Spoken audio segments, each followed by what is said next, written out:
Достор, биз бул жолу Чаткалга жөнөдүк. Буюрса, ушул бүгүн кечке жетип барабыз. Анан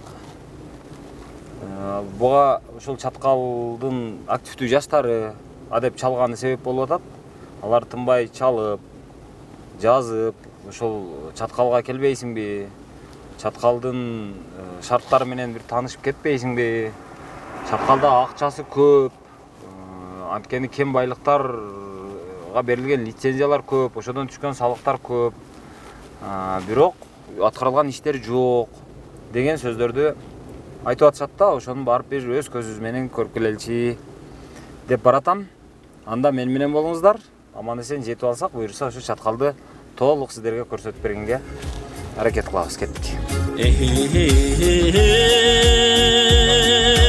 Жер сорусу Чаткалым. Мен бүгүн көрүп турасыздар да, мына Канышкаядамын. То есть Канышкая бул Чаткал, Чаткалдын борбору. Чаткалдын борборунда жайгашкан ушул борбордук айылы. Бул жерге жетиш үчүн биз 6,5 саат жол бастык. Терексайдан ушул жерге чейин. Терексай өзү Чаткалдын босогосу деп аталат, Чаткал районунун. Аябай жол узак экен, жол абдан начар экен. Бул жака районго келиш үчүн атайын жол салынган эмес да. Жөн эле сүрүп тегиздеп коюшат экен мал. Анан чаң, таш, ушул жаанда балчык, жайында чаң, башка маалда ушул таш аралаш аңгыл дөңгүл жол экен. Биз көбүнчө Нокаттын жолун айтабыз. Нокаттын жолу оңолбой атат деп. Бул жакта дээрлик жол эч качан оңолгон эмес экен. Ошол азыр эми биз айылга киребиз, Кудай буйрса, кирип анан ошол айыл жөнүндө тааныштыргыбыз келип атат. Бул айыл эмне, кантип эс алат, кантип дем алат, эмнени ичет, эмнени жейт, кантип оокат кылып атат. Райондун борбору ушул Канышкаяга киргендеги эле эң алгачкы, эң биринчи көзгө көрүнгөн көрүнүктүү имараттардын бири бул сот имараты экен. Алдында машина коюучу кенен жайы бар экен. Көлөкөлөп тыныгып алуу үчүн токтогонубузда эле адеп ошол соттун кызматкерлери чыгып эшигин кулпулап аткандан улам бизде бир суроо пайда болду. Бул райондук сот канчалык ушул жергиликтүү жарандарга ачык, канчалык аларга киргенге, чыкканга мүмкүнчүлүк бар деген суроодон улам ушул сот имаратынын шарттары жана элдерге кылынган мамилени текшерип көрүүнү чечтик. Текшерип киргизе бериңиз, бирок неге жаптыңыз азыр? Макул, мисалы мен мына кирем деп атам, мына. Саламатсызбы? Каттайсызбы эми? Каттайм айнектен. Каттаңыз анда. Жо бияктан ачып беребиздер айнектен. Жо эми сиздер ичинен култап алсаңыздар, мен анын ичинен ачып кирем. Бул кылмыш болуп калбайбы? Сотто бербейсиздерби? Жо эми мындай, бул сотта, бул элдик имаратта турабы, элдики да эми. Бул бирөөнүн частный менчик эмес да турабы? Биз өз күнүбүздө аткарабыз да. Тура, азыр эмне мал кой же кирип кетеби же? Жапканда биз култап мал кирип кетет. Биз култабайбыз да. Култабайбыз. Азыр ачсам болобу? Мынантип турса мал сүзүп кирип кетпесе керек же кирип кетеби мал? Жок, ачык болсо кирип кетет. Бул жакта эч ким жокпу? Эч ким турбайбы? Турсаңыз анан кийин мал кирип кетсе уктап каласызбы, эмне болот? Мал кирип кетип атса көрөсүз да мына жерде. Жок, кычык суроо эмес. Азыр атайын келип жаап кетип атканыңызга мен таң калдым да. Өзү качан курулган бул? Биздин милдет могу бүт имараттын коопсуздугу биздин моюнубузда. Ошон үчүн ачабыз, чабабыз биздин милдетибиз. Бирок кычык сурооңуз кандай жооп берет? Макул, бул имарат качан курулду өзү?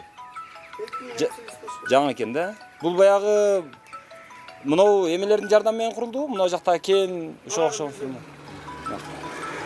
Азыр ичине кирип көрүп чыксак болобу? Сотту. Эми мындай мамлекет бир жакшы имарат куруптур эми Чаткалда. Анан эми ошону көрүп мындай, бул жактын соту ушундай экен, мындай соттук имарат менмин деген райондордо жок деп ошону көргөзүп чыкпайлыбы?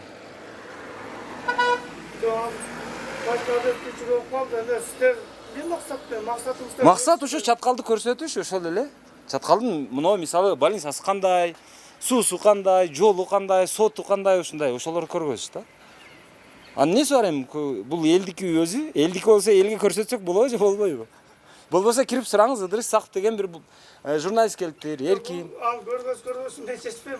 Вот ошон үчүн сурабайсызбы дейм. Ошон үчүн сурасаңыз, Кабар берем, киргизди деген. вот ошону айтам, ошентип кабар берсеңиз, ошон үчүн айтып атам, өзүм координатымды айтып атам, мен өзүм тааныштырып атам. Мына Ыдырыс Сак деген бирөө келиптир. Ооба, көрсөңүз ошону айтып атам, ошону кирип айтып, анан ушу көргөзөйүн деп атат, мындай бир имаратты эле көрөт экен. О, силердин соттук ишиңер менен ишим жок. Мен эч кимисине киришпейм. Жана кагаз эч нерсенин кереги жок. Жөн эле мындай имарат менен таанышып чыгайынчы мындай. Элге шарт кандай түзүлдү, чындап эле жаңы имарат экен. Ошону бир көрөйүнчү мындай. Залдар. Ооба. Мына Канышкаядан киргенде, Канышкая деген тетиги жакта жанагы арка турат. Ар бир билесиңер го, бизде арка курмайынча айыл деп эсептебейбиз биз. Ар бир айыл өз-өзүнө баягы аркаларды куруп алышат. Жөн эле мындай табличка кылып койсо болмок, эми арка курушуптур булар дагы элден калбай. Анан ошодон киргенде карасаңыздар, мына жакта элге баягы жаңы турак жай курганга да деп мындай чектер бөлүнүп берилген. Бул жак баягы бозоруп жатат. Менин оюмча бул жакта азыр суу дагы жок, канализация деле жок, свет барган окшойт. Свет бар окшойт, эптеп тартса болот окшойт. Ошентип турат. Андан мындай эле ошол элге берилген жактан мынтип эле бир аз эле бул жака бурулсаңыз, ошол мамлекеттик мекемелер башталган жер. Мына мамлекеттик мекеме мисалы. Бул ушул райондук соттун имараты экен. Азыр мен сурасам айтып атышат. Чаткалда калктын саны канча десем, бүт Чаткал району болуп биригип 25 миңдей калк бар экен. 25 миңдей калкка мондай килтейген 2 кабаттуу чоң жакшынакай заңгыраган имарат курушуптур. Анан мен жана келип токтосом, бул жакта адеп эле келип эле эшигин тырк этип жабат, тырк этип жабат.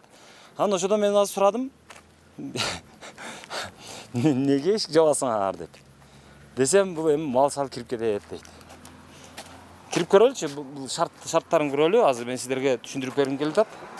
Азыр монтип ачсаң, ачып кире берсең боло берет экен өзүң. Салам алейкум. Эми кире берсек боло берет эми, Жок, кирген болбойт. Неге болбойт? Болбойт, себеби жок эле жөн эле кирет. Мындай кирип, себеп мен мына эмени ушул имаратты элге тааныштыргым келип атат да. Тааныштырып сырттан Сырттан тааныштыра берем. Эмне үчүн киргенге болбойт? Мисалы бирдеме бар да, бир себеп бар да, мындай болуп атат, ошон үчүн киргенге болбойт деген. Жөн бу жерде азыр жетекчилер эч ким жок, мен сизге эчтик кете албайм. Жетекчилер каякта азыр? Чогулушка кеткен Жалалатка. Жалалатка чогулушка кеткен, сот маалында, Азыр иш күн да туурабы? Иш күн чогулушка кеткен. Чогулушка жетекчилердин баары кетип калабы? Төрага кеткен. Орун басарычы? Орун басар Абитке чыгып кетти окшойт. Абит бөлө эле чыгып кете береби? Эми ал мага отчет бербейт да. Макул, анда жакшы экен. Мына жерде мисалы коляска мисалы мен майып болдум. Мен азыр майыпмын дейли, мен кантип кирем Ал ана жерге? вопрос боюнча мен жок. Мен ошону көргөзөйүн деп атам. Аны мен азыр кирбей кете албайм азырчы. Болбосо азыр милицияны чакырыңыз. Чакырып Ыдырыс Сак хулиганчылык кылып атат. Кирбе десем мынага кирбем деп атат деп айтыңыз анда. Аны мен чакырбайм, сиздер чакырыңыздар, мен Киргизбейсиз дагы, чакырбайсыз дагы. жок. Ким айтты сизди киргизбей Ыдырыс Сакты деп? Бирөө буйрук бердиби? Жетекчилер жок дегин деп. Же болбосо жок. Мага эч ким буйрук берген жок, мен өзүм милдетим. Милдетиңиз болсо, анда милдетиңиз мени киргизип коюш азырчы. Же болбосо жок эле дегенде мага жол тоспош да. Сотко конкретно ишиңиз менен келсеңиз киргизем. Мен конкреттүү иш менен келдим. Мен ушул соттук имараттын шарттарын көргөзүп берейин деп атам. Элге кандай шарт түздүңүздөр? Мисалы, киргенде отургучтары кандай? Мисалы, балалуу аял боло турган болсо, балалуу аялга кандай шарт түзүлгөн? Өзүнчө бөлмөсү барбы? Болбосо туалети кандай? Болбосо мына жерде мисалы коляска менен кантип кирет? Бичара адам. Вопросторго мен жооп бербейм. Жооп бербесеңиз киргизип коюң да, анан эмнеге жол тососуз? Сизге жооп бере турган адам да жок. Жок, анда Ким бар? Төрагадан уруксат алсак болот, төрагага сиз маалымдадыңыз да уже. Төрага чогулушка кеткен Жалалат. Төрага эмне ушундай ыйык адам ага мындай чалса болбойбу? Кулагы ирип түшүп калабы, эмне болот? Мына мисалы мына мени аңтарып көрүңүз мына эменден башка дагы эмне бар экен? Ичимде күлүчтөн башка эч нерсем жок экен. Не документтер бар? Паспорт бар? Паспорт бар, эмне бар? Эмне үчүн, эмне максатта келген? Мен кайра айтып атам. Мен ушул жердин шартын көргөзүп берейин деп атам элге. Шартын тартайын, могу видео камерага тартайын деп атам. Шартын мен уруксат бере албайм. Анда уруксат бере турган адамга чалыңыз да. Уруксат бере турган адам төрагабыз чогулушка кеткен. Төрагага телефон чалсаңыз болобу же телефонуңуз күйүп түшүп калабы? Телефон жок менде. Андай боло турган болсо, бул жакта орун басар деген болот. Бирөө бир жака кетсе, ордунда анын милдетин аткарып бирөө калат. Кана ошол барбы бирөө жарым? Ошол айтып атпайм, алар мага отчет бербейт, алар. Бербейт, мен билем аны. Кетти. Анан Абеттен келип демеңиздер, Абет боло элек азыр. Абет боло элек азыр. Аны мен жооп бербейм да. Saatте kamera. Saat мына азыр 11-ден 56 өттү. А биз келип мына жерде турганыбызга өзү негизи жарым саат болду. Мына 11-ден 56 деп турат. Биз келгенибизге абет канчада башталып, канчада бүтөт өзү? 12:30. 12:30, 1:30. Азыр жарым саат эмес, 1 саат эрте кеткен болобу? Мен азыр келгениме жарым саат болду. Мына жерде турдум. Макул эмеске түшүндүрөм. Мен өзүмө жооп берем. Бирөө үчүн жооп бербейм. Мен судьялар Азыр мындай болуп атат. Мен бул жооп бербесин, мына мен жооп берейин. Макул, буга дагы отчет бербейт эми. Ушундай экен. Азыр мен келгениме жарым саат болду. Ошондо мен 11:30 келип атам. А булардын абети 12:30 башталат экен. 1 саат мурун мындай алганда мен көргөн 1 саатты айтайын. 1 сааттан бери эч ким жок азыр. 12:30 абет болот экен, 12:30 боло элек. А булар жок уже. Улам бирден таксини жалдап, бирден кызматкер келип атат бул жака. таксини жалбай эле бул жакта Салат. Тура сүйлөп тура. Жакшы маалымат берсеңиз. Ооба. Регистрация кылышпы? Кирбейт булар эмне бересиз? Дачыңыз аз абет үчүн. Абет канчада болот? 12-ден баштап 1:30 чейин. 12:30 баштап деп бул айтып атат. Кимиңиздерди? 12:30-дан 1:30 чейин абет үчүн. Анда жарым саат бар экен. Эмне кыласың? Аны биз жооп бербейбиз. Биз өзүбүзгө милдет кызмат. Жо мен кирип эле көргөзүп эле, тартып эле көргөзүп чыгайын деп атам. Жакшы имарат салыпсыңар, молодец, азамат. Ошону көргөз. Жаман пиркичине таксиден келип атып тартпай турсуз. Неге? Сизден сурайм. Сиз ушул жерде иштейсизби? Мен Кимсиз ушул жерде өзүңүз? иштейм. Мен сот пристав болуп иштейм. Анда жакшы экен. Мен ушуну Охранага эмне коопсуздугун тиешеңиз бар? Мен ушул жерде коопсуздугун карайм. Коопсуздугуңуз болсо жакшы экен. Анда мен мына паспортумду көрсөтөйүн сизге. Менин атым Ыдырыс.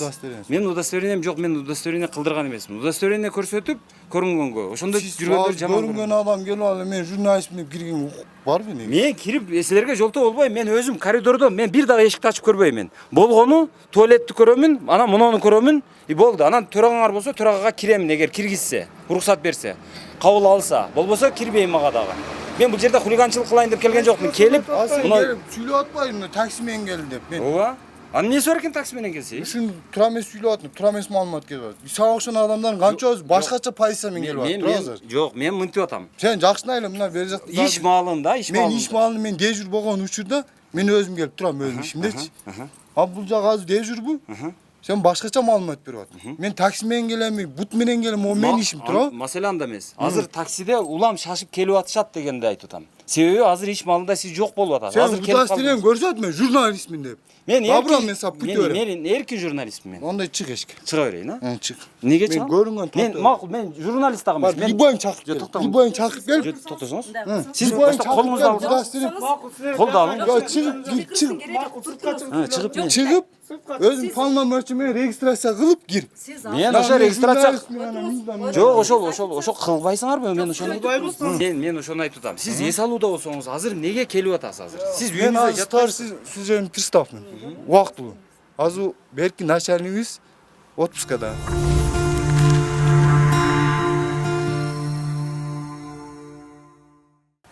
Жүрүңүздөр.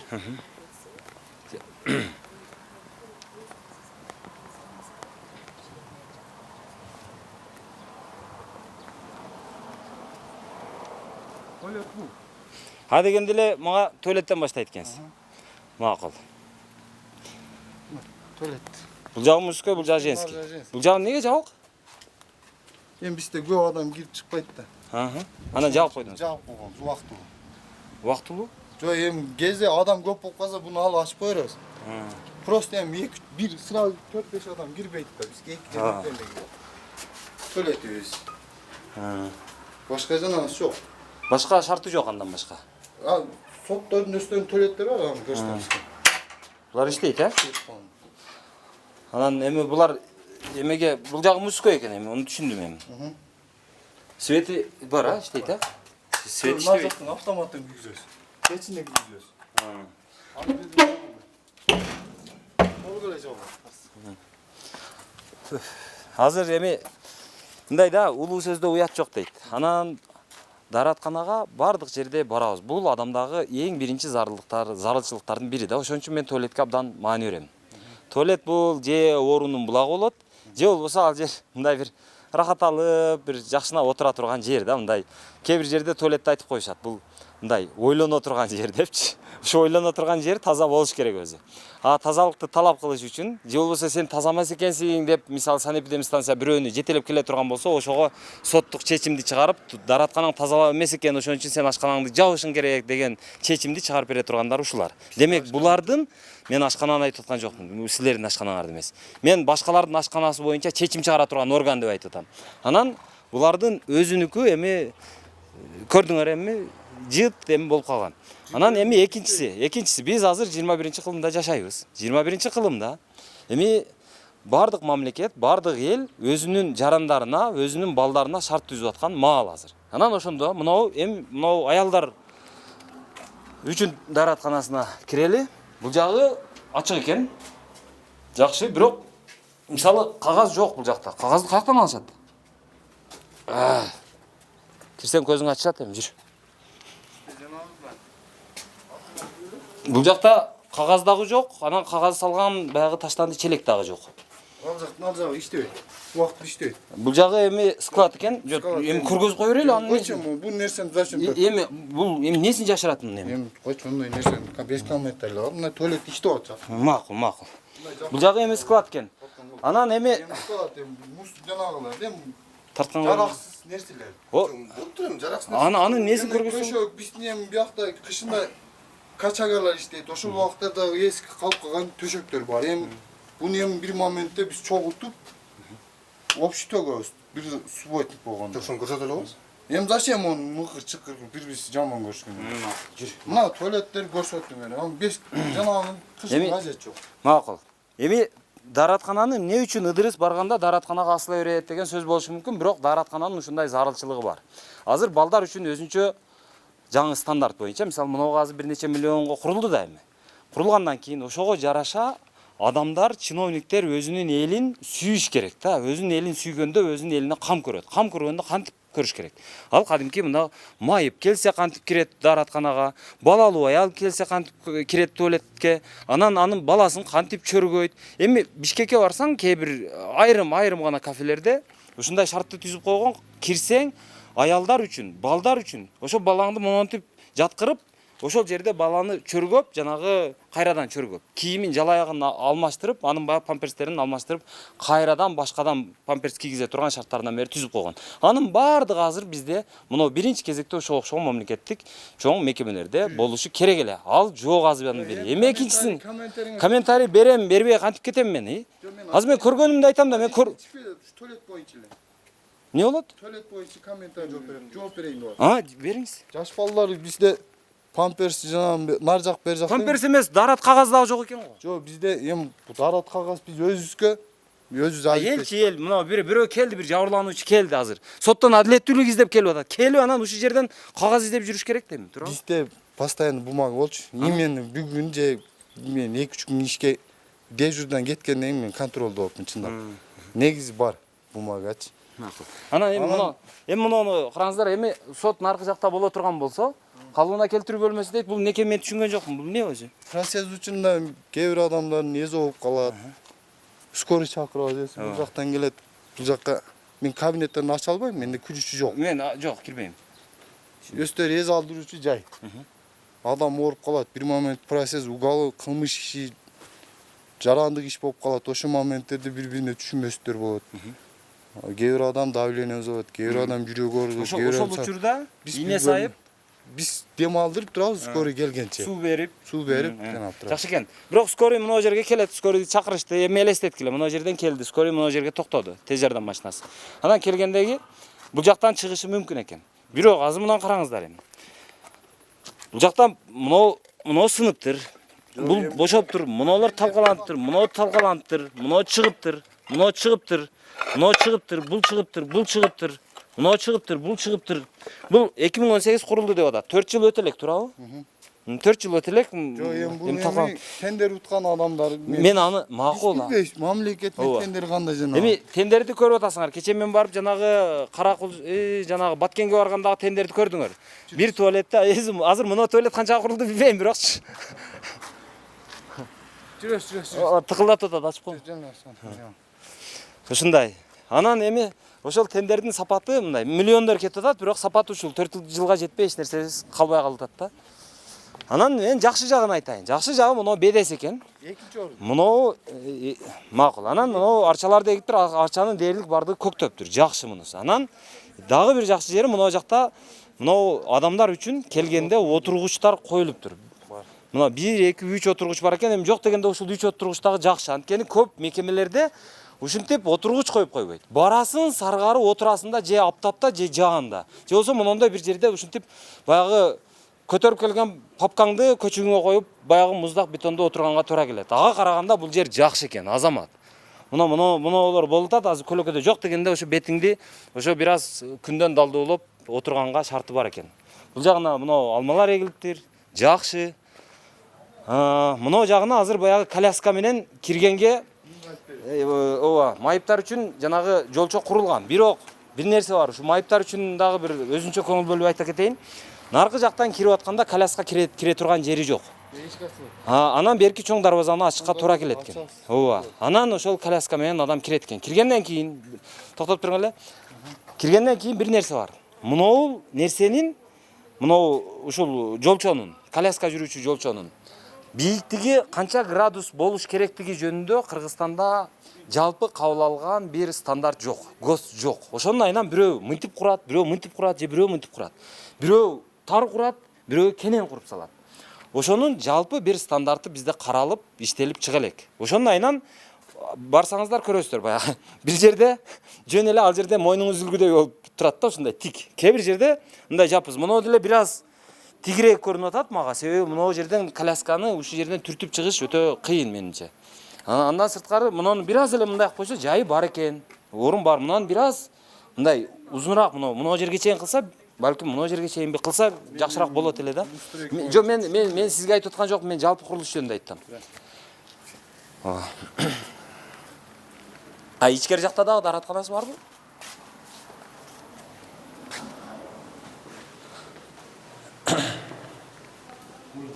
Жаран иш боюнча. Башпак көрсөк болот да? Так. Шарттар бар экен, бар да микрофон. Наркы жакта видео камералар коюлуптур. Саламатсызбы. Бул жакта сот штаттардын бөлмөсү. Сот аткаруучулардын бөлмөсү. Помощник бөлмөсү. Прокуратуранын алдын көрүп турган бөлмөсү. Жаш жерделек жана памперс деп атпайсызбы?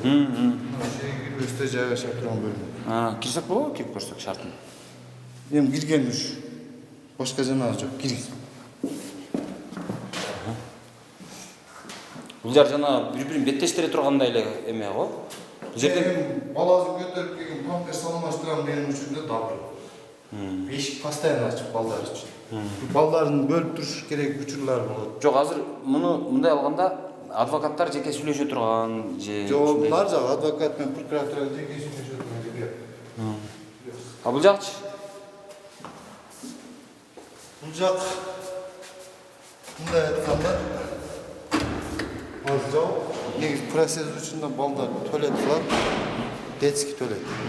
Ал жабык турат. Аз жок, процесс учунда ачылат. Анын ключун алыш үчүн, ачкычын алыш үчүн кимдердин көзүн караш керек? Кимдерге жалыныш? Обеспечен кылабыз полностью. Сизге. Сизди каяктан табам? Мисалы мен бала көтөрүп келсем. Процессте мен процесс учунда постоянно буну ачам, буну ачам, буну ачам, 3 кабинет. Ну бул постоянно ачылат, но 2 кабинет адвокат менен прокуратура өстүп. Наркын деле постоянно ачып койсоңуз эмне болуп булганып калат? Эмнеге жабып койсуңуз? Жок, эми бул сөз булганып калышты эмес. Эми чужа адам кирип кетет, детский деп түшүнбөйт моментте чоң адамдар кирип кетет. Булар детский. То есть бул ошондо туалет, даратка. Даратка, детский. Детский? Жаш балдар. Эмне үчүн мына жаш жетелектер дегенди ушул жака коюп, ушуну ачып койсоңуздар болбойбу? Жаш жетелектер дегенди эми биз Мына эне адатта жок, адатта мындайды. Адатта жок, ушсаңыз адатта мындайды эне бала бөлмөсү деп коет да. Андай эле. Эне бала деп коет. Барбочу түшүп калыптыр, кечиресиң. Анан неге эне мисалы баласы ыйлап атат, сизден ключ издеп жүрөт да, ключ сурап жүрөт да. Ушунда суу тоңуп калат. Эсиңерби? Биз кыш учунда бул жактын суун токтотпош үчүн агызабыз. Жайында бул жакта туалеттен сасыктар чыга баштайт. Туалет запагы бияка кирип атпайбы? Турба бир да баарынын кантагы бир. Şuna basta. Эми дүйнөдө негизи уста ошон үчүн уста да. Мындай сасытпай турган кылып ошого окшогон. Бул пожарный выход деген менен бул дагы жабык турат, дайым. Açık koyarız. Azdan alıp koyarız. Uaklı. Prosesi uçundan açarız. Макул. Bu cevabı kılmış boyunca bölümü.